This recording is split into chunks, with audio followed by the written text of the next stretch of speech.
If you've ever lost a significant amount of weight, trying to shed those last 10 to 20 pounds can be really annoying. 7 days ago, I started an animal-based fat fast with the aim of achieving just that. A fat fast is exactly what it sounds like. You focus on consuming high-fat animal products in order to stimulate ketosis and accelerate fat loss.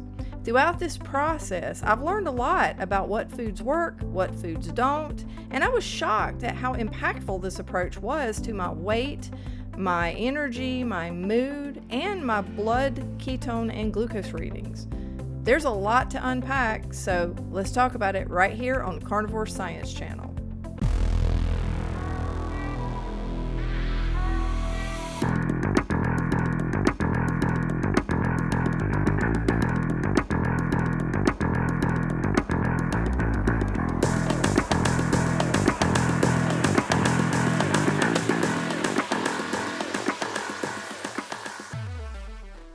Lesson 1. There are very different types of animal fats.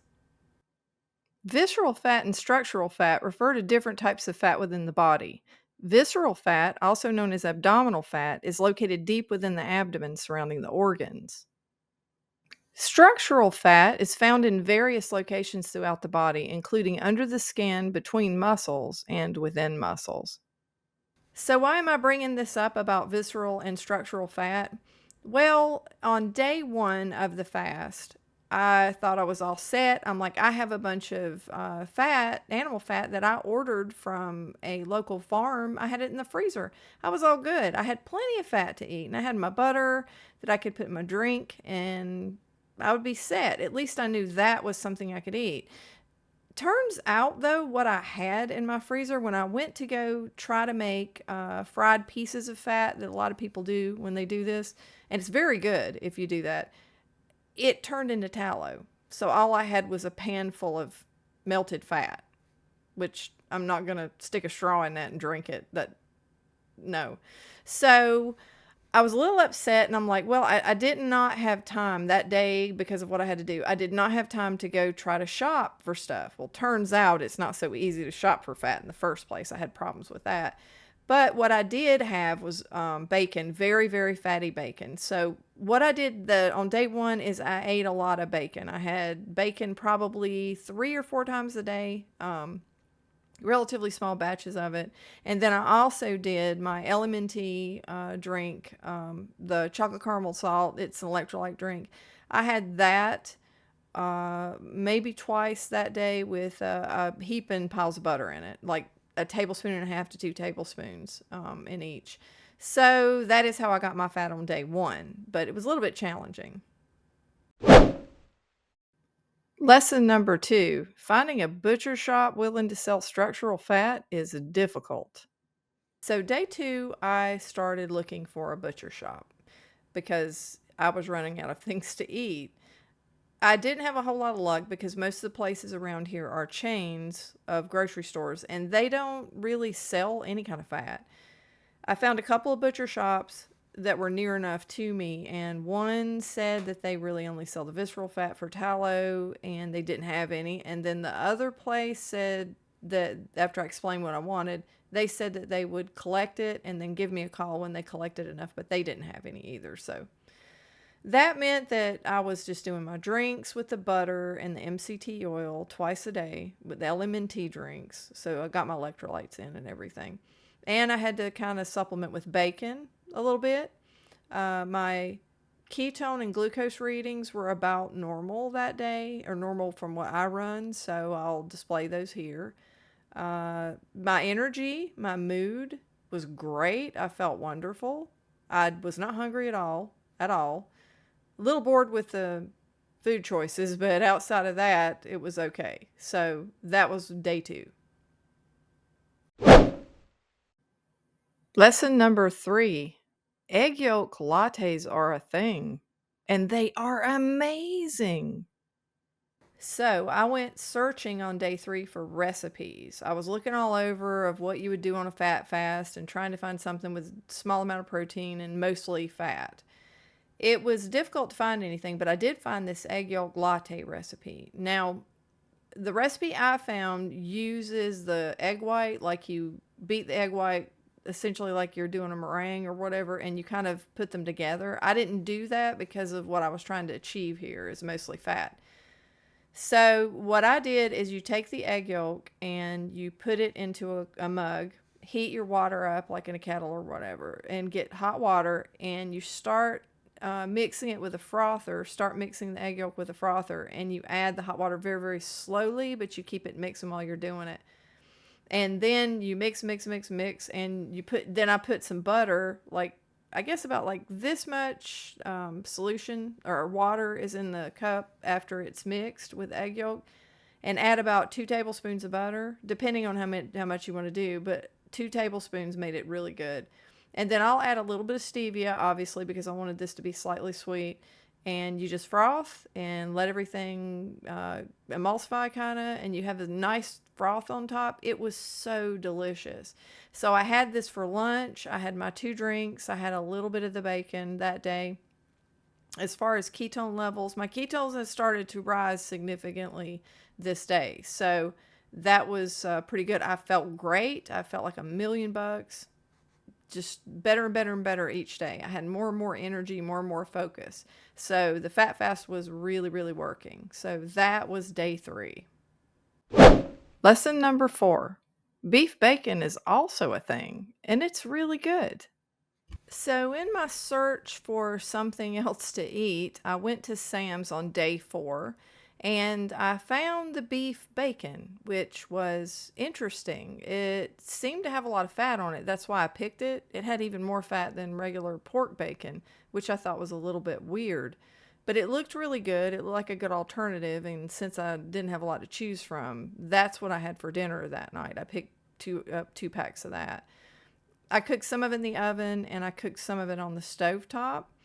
So it was really good, though. It mixed things up. It was different than the pork bacon I had been eating, and it had a tremendous amount of fat in it, which is what I was looking for. I also had earlier in the day, I had the egg latte again for lunch. I had my drinks as usual that I normally have. So that's what I ate during that day.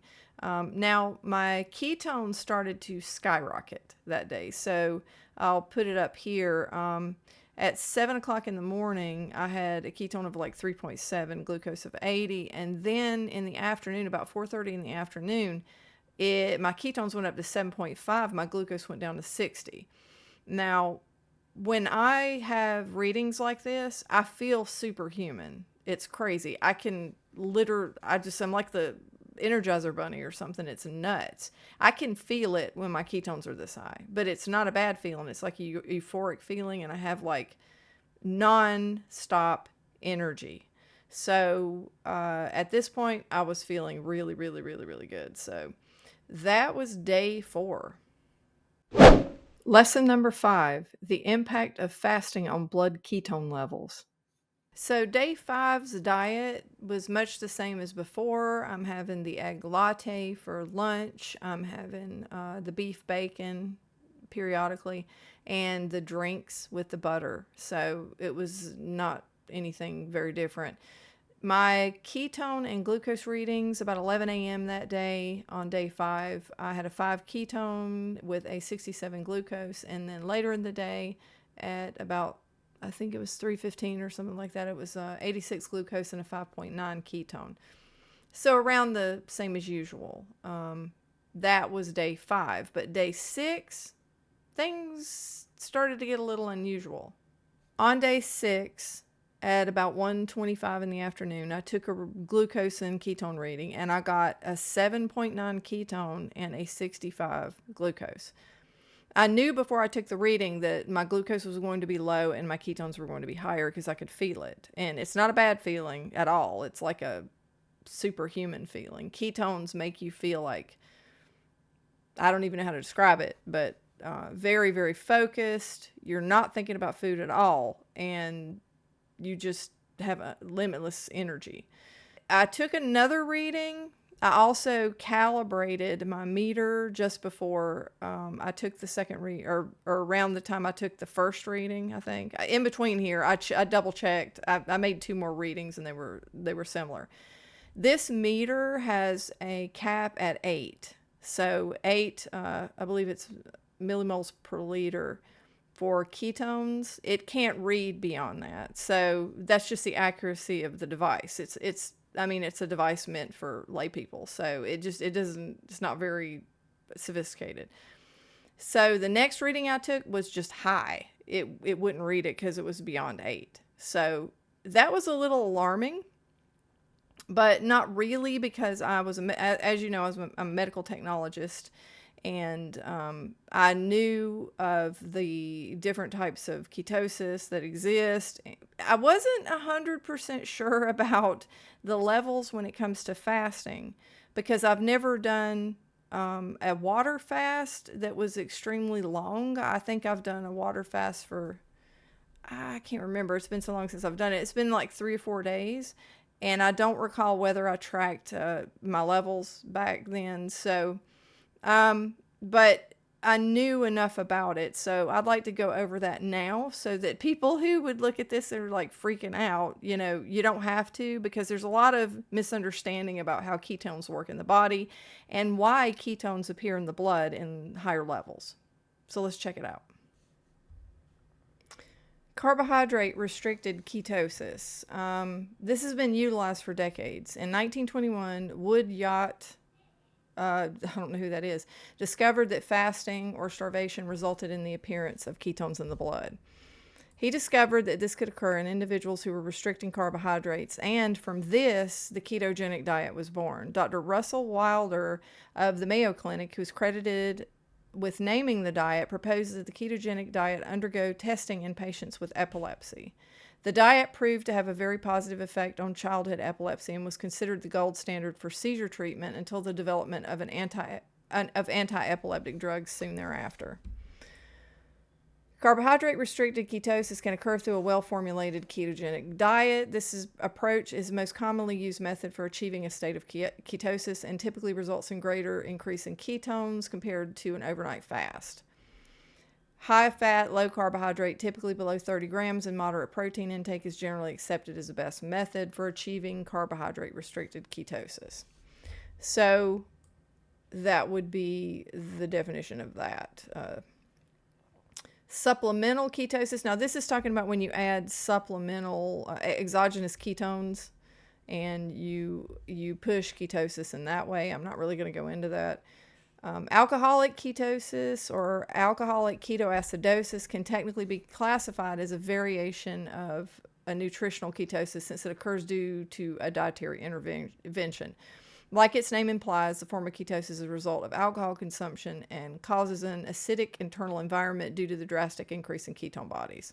So that's another disease state type of thing. You have, now the thing that people do is they get very confused, and because there's something called diabetic ketoacidosis. This is where a diabetic has a high blood sugar and their ketones are going up, and they actually make their blood very acidic, and it's a dangerous condition. So finally, one of the last types of ketosis that can occur is pathological ketosis, and in particular diabetic ketoacidosis, or DKA. DKA is characterized by an acidic internal environment and is one of the reasons why ketosis has such a bad stigma surrounding it. Diseased ketosis occurs due to uncontrolled rates of ketogenesis, 10 to 15 millimoles, leading to much greater levels of ketones than carbohydrate-restricted or supplemental ketosis. This sharp increase in ketones can cause acidity in the blood, thus lowering the blood pH from 7.35 to less than 7.30. Furthermore, diabetic ketoacidosis is accompanied by high blood glucose levels that can be greater than 2250 milligrams per deciliter. DKA typically occurs in type 1 diabetics, but can also occur in type 2. Type 1 diabetics do not produce enough insulin, so glucose is left in the blood rather than being taken up and utilized for energy by the cells. So that's what people get confused about. When they hear keto diet and they're like, oh, that's dangerous and blah, it's they don't understand what they're talking about, because this is completely different. Now, fasting, so you have carbohydrate restriction or animal-based diet where you're constantly in a state of ketosis.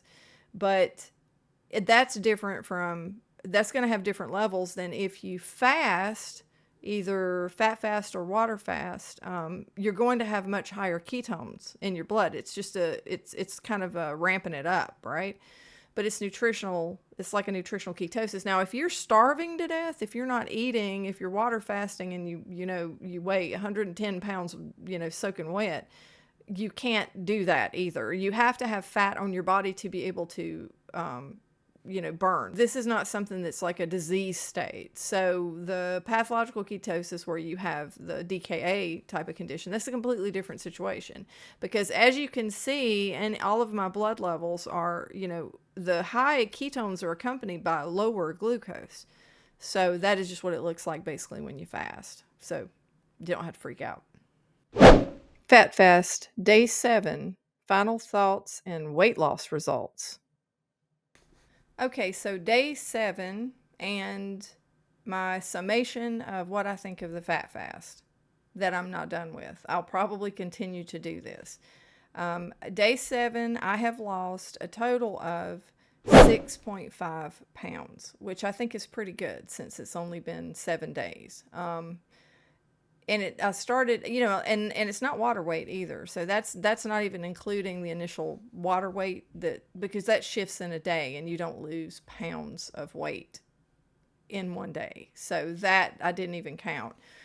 So that's pretty impressive. And again, I felt superhuman the whole time, and I've never reached these levels of, I've never reached this amount of ketone levels in the blood. It's a little freaky, but I understand why it's happening. I highly recommend a fat fast. Now, I did do another test this afternoon. Now, I haven't eaten today anything. So I had a drink this morning, electrolyte drink with the butter and MCT oil. But after that, I didn't have anything. So I've literally been fasting all day long since this morning. So I haven't had anything. And I did do another blood test, and I did get another high reading. I think I got a 62 on the glucose and a high reading on the ketones. So, which makes sense because I'm on day 7 of a fat fast, and I'm literally fasting today, just outright fasting. So I'll see what happens. I don't know how much longer I'm going to do this. I really do miss ribeyes. I miss eating my steak. So, I'll be glad to get back to that. But this has been an interesting experiment. I'm glad I did it. I have found out a lot of things. First of all, that you can't find a butcher anywhere. And second of all, if you do find one, they don't want to sell you fat trimmings, but it's been good. So I can highly recommend this. If you're trying to get rid of stubborn weight, I'm on my way. I mean, I'm close to 7 pounds. So, that's pretty good. But put your comments down below as to what you think of all this. And if you've done a fat fast, what you found, and or just fasting in general. And let me know what you think. I'll be interested to see what your take is on this. But I will see you guys in the next video. Bye.